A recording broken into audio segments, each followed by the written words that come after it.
Hello friends, आज जो हम टॉपिक कर रहे हैं वो यूजीसी नेट का फर्स्ट एग्ज़ाम में जो आता है वो एनवायरनमेंट है। इसमें से 4 to 5 क्वेश्चंस आते हैं। इसमें हम अब जो टॉपिक कर रहे हैं वो पॉल्यूशंस का है।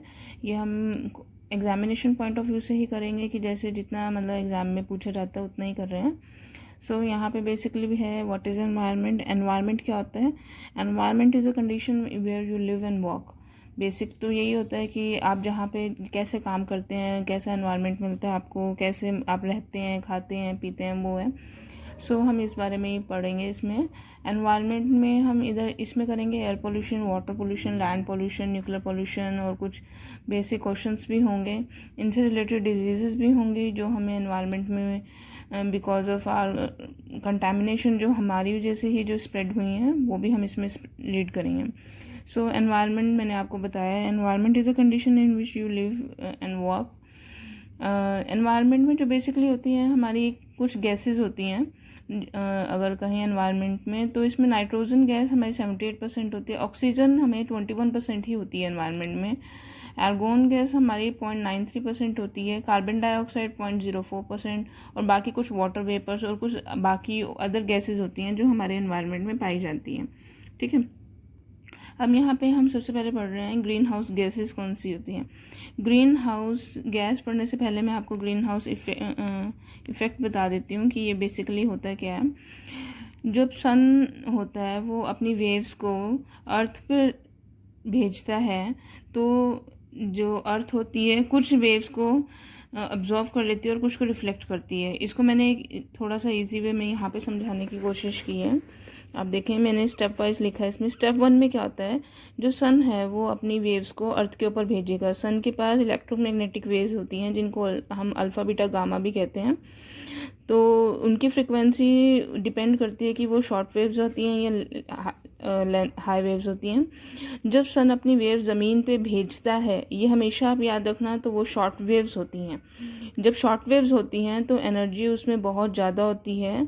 तो शॉर्ट वेव्स होंगी वो शॉर्ट होती हैं और एनर्जी उसमें ज़्यादा होती है। तो अर्थ क्या करती है, अर्थ जो सन की वेव्स हैं उनको एब्जॉर्व कर लेती है और कुछ सन की वेव्स को गैसेस भी जो एनवायरनमेंट में उस टाइम एटमॉस्फेयर में होती हैं वो एब्जॉर्व कर लेती हैं।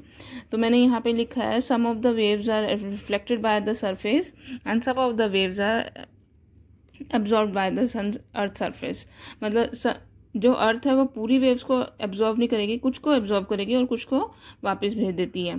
स्टेप 2 में अगर आप देख पाएँ तो मैंने यहाँ पे एक्सप्लेन करने की कोशिश की है कि जो सन की रेज हैं, जो गैसेस एनवायरनमेंट एटमॉस्फेयर में उस टाइम होते हैं, जैसे हमारी वाटर वेपर्स होते हैं, कार्बन डाइऑक्साइड होती है, मीथेन गैस होती है, क्लोरोफ्लोरोकार्बन गैस होती है और जो CFC होती है। तो ये गैसेस एनवायरनमेंट में स्प्रेड घूम रही होती हैं। ये क्या कहाँ से आती हैं? ये हमारे जो पोल्यूशन जनरेट किया होता है जो हमने उससे होती है। जैसे हमने व्हीकल्स का पोल्यूशन हो गया, फैक्ट्रीज का जो वेस्ट हो गया, उनसे जो पोल्यूशन होता है, ये गैसेस एटमॉस्फेयर में स्प्रेड हुई होती हैं और ये मूव कर रही होती हैं। उस टाइम कुछ जो वेव्स होती हैं सन की वो एब्जॉर्ब कर लेती हैं। तो उसमें क्या होता है, जब वो वेव्स सन की जो वेव्स हैं वो एब्जॉर्व कर लेती हैं एनवायरनमेंट में, तो उनका टेम्परेचर हाई हो जाता है। मतलब सन की रेज एब्जॉर्व करने के लिए ऑलरेडी गैसेस का थोड़ा टेम्परेचर होता है, इंक्रीज़ हो जाता है और सन की वेव से वो और इंक्रीज़ हो जाता है। स्टेप 3 में मैंने थोड़ा समझाने की कोशिश की है। जो अर्थ है, अर्थ इटसेल्फ जब सन नहीं होता उस टाइम जो उसने एब्जॉर्व की हुई वेव्स होती हैं, जैसे नाइट के टाइम में हम कह लें, तो क्या होता है अर्थ के पास जो उसने डे टाइम में अपनी जो सन की इलेक्ट्रोमैग्नेटिक वेव्स जो एब्जॉर्व किए हैं तो वो उसको बाहर रिफ्लेक्ट करती है। मतलब तो अर्थ क्या करेगी, थोड़ा जो एब्जॉर्प्शन का पार्ट है वो रिफ्लेक्ट करेगी ऊपर की तरफ और थोड़ा नीचे की तरफ। द गैस इधर मैंने लिखा हुआ है gases absorb rays emitted from the earth surface also. मतलब उसके बाद मतलब अर्थ अपना जो एब्जॉर्प्शन का पार्ट है उनको दोनों तरफ रिफ्लेक्ट करेगी।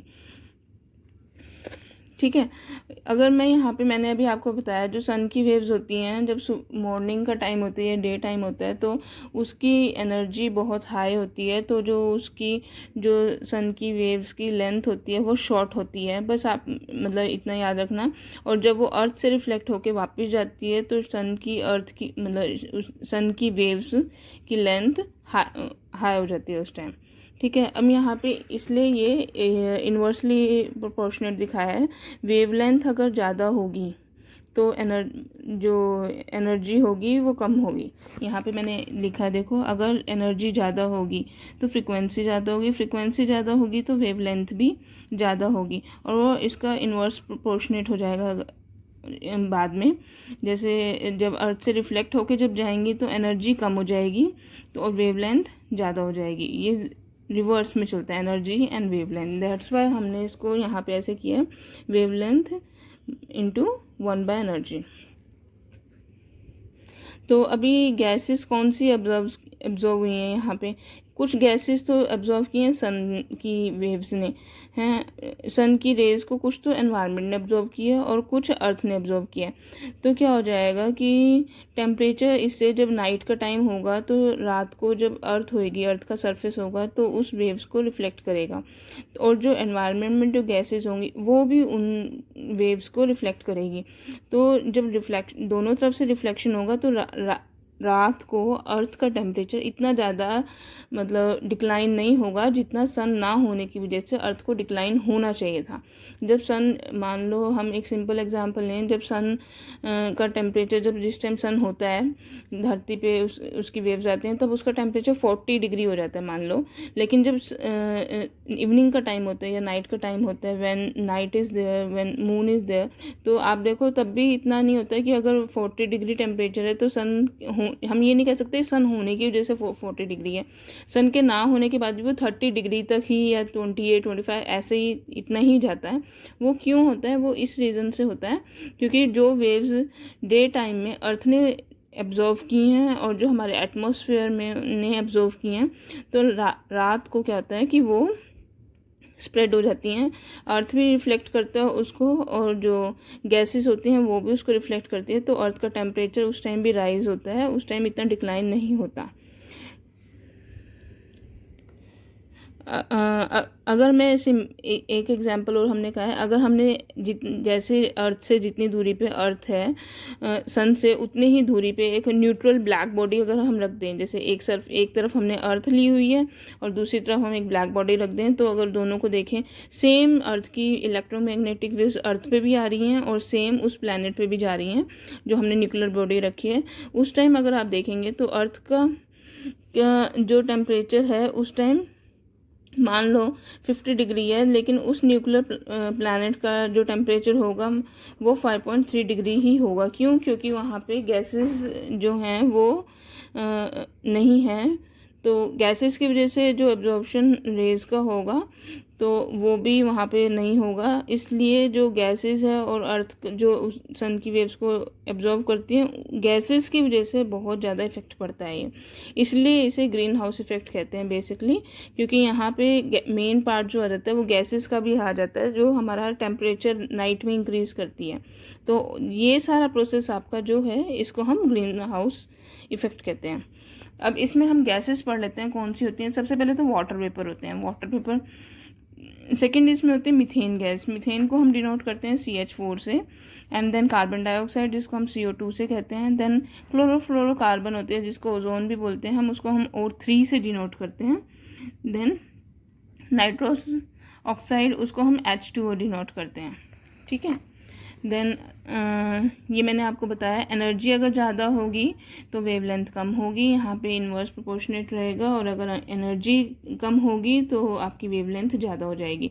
ये सिर्फ उस केस में वेवलेंथ ज़्यादा होती है जब सन की वेव्स होती हैं वो रिफ्लेक्ट होकर अर्थ से जाती हैं, लेकिन जब वो अर्थ पे आती हैं तब वेवलेंथ कम होती है, ठीक है। अब हमने सेकंड टॉपिक है हमारा क्लोरोफ्लोरोकार्बन।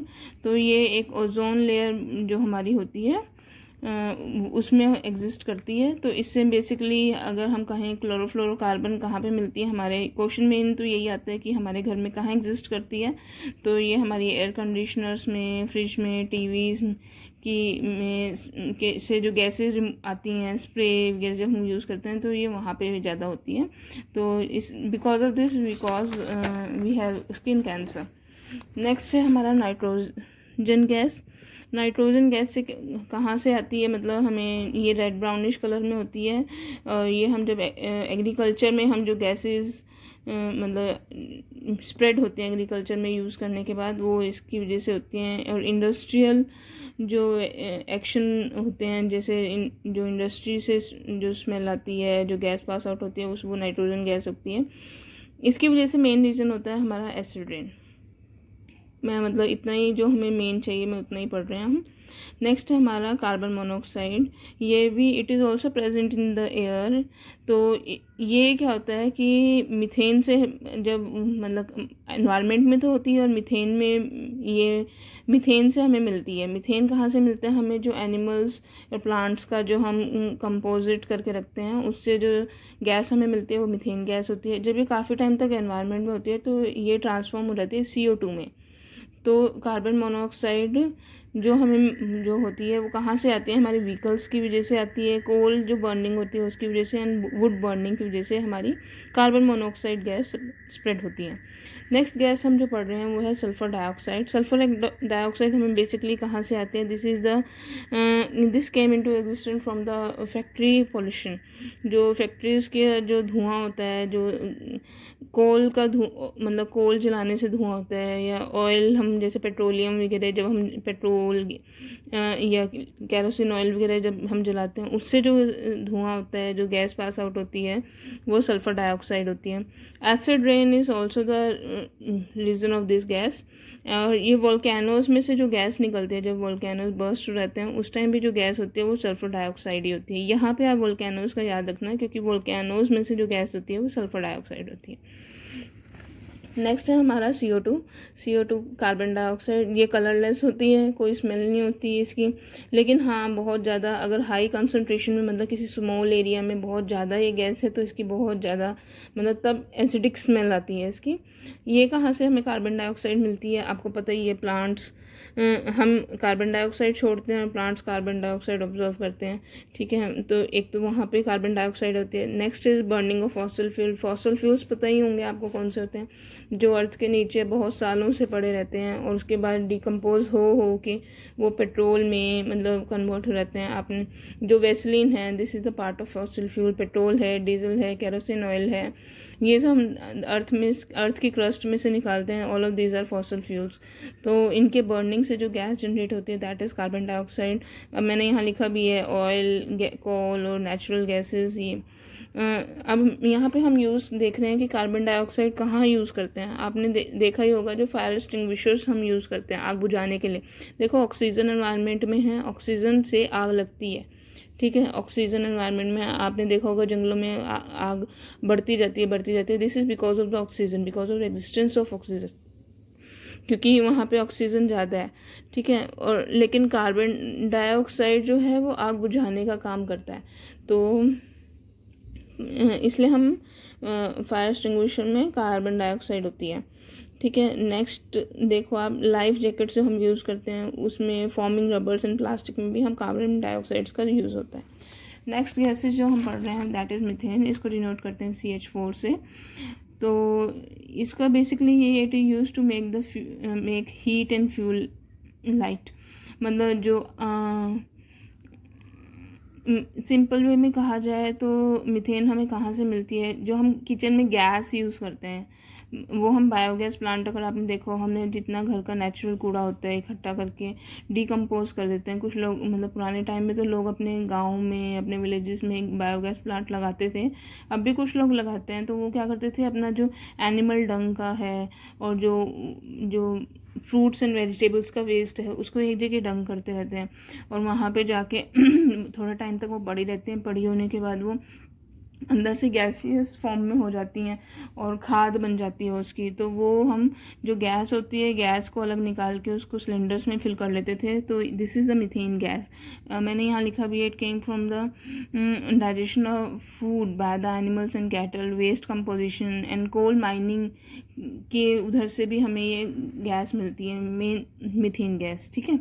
तो नेक्स्ट हम पढ़ रहे हैं स्मोक। स्मोक क्या है? Smoke is the combination of smoke and plus fog, ठीक है। स्मोक कहाँ से मिलती हैं? जैसे कुछ भी हमने जला दिया तो स्मोक हो गई, ठीक है। कोयल जला दिया, ऑयल, पेट्रोल का कुछ जलाया पेट्रोल डाल के तो स्मोक हो गई बहुत, मतलब तो ये स्मोक हो गई। और जब स्मोक के साथ सल्फ़र डाइऑक्साइड मिल जाएगी, मतलब यहाँ हम कौन सी गैस की बात कर रहे हैं, सल्फ़र डाइऑक्साइड। सल्फ़र डाइऑक्साइड मैंने आपको बताया था कि ये फैक्ट्री वेस्ट से, जो फैक्ट्री का जो पोल्यूशन होता है ये वहाँ से आती है।